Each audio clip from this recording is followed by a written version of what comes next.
this video, I'm going to go over how we can use 3 amps in a preset to achieve a great distortion tone and a great clean tone and give us a lot of options.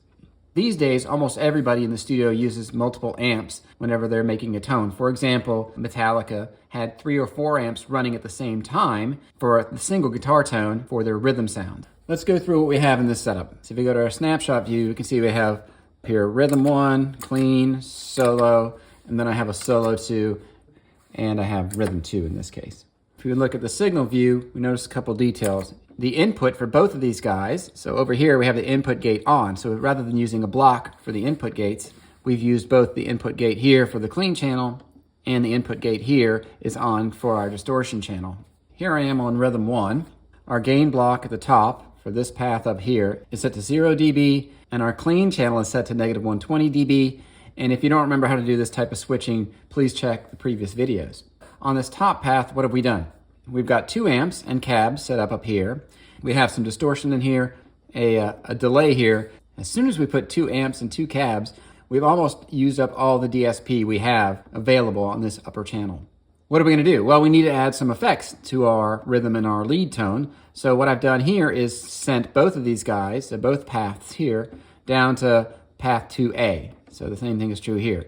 And then once we get down to path 2A, we'll see that's where we're going to employ our delay and our other EQ and other effects that we might be interested in adding. The problem here, though, is because I use so much DSP up here with these 2 amps, and because I had to put all the effects on path 2A, I don't have a large variety of amps that I can actually use here on path 2B. In this case, I'm quite limited. You can see almost all of them are grayed out.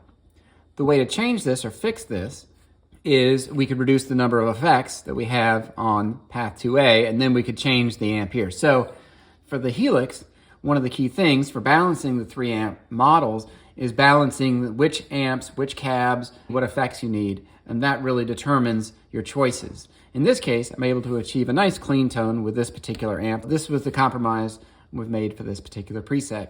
So let's take a look at what these sound like. So the rhythm sounds like this.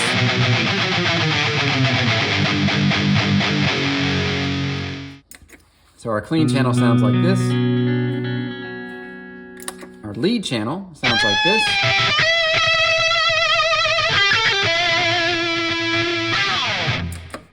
This is our rhythm 2 tone. So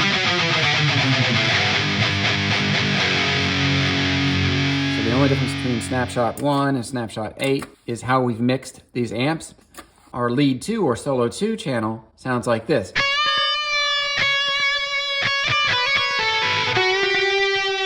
Now what I did with this one, here we have our volume and gain blocks on. Here I've switched both of those volume and gain blocks off completely, which makes it so that this particular preset is allowing all of these outputs to come through. That gives you a very nice solo tone, so that very clean hit kicks in, and then the distortion tone hits with it and follows, trails afterwards. This is the sound I used during the introduction, during the solo. So if any of these steps in here seem unfamiliar, please look at the previous videos. We've gone over lots of these techniques that we've used. Lots of cool features you can get with 3 amps at the same time. So in the next videos, I'll be showing some advanced routing techniques. We'll be able to create some awesome guitar tones that we'll be able to use in the live setting or in the recording studio.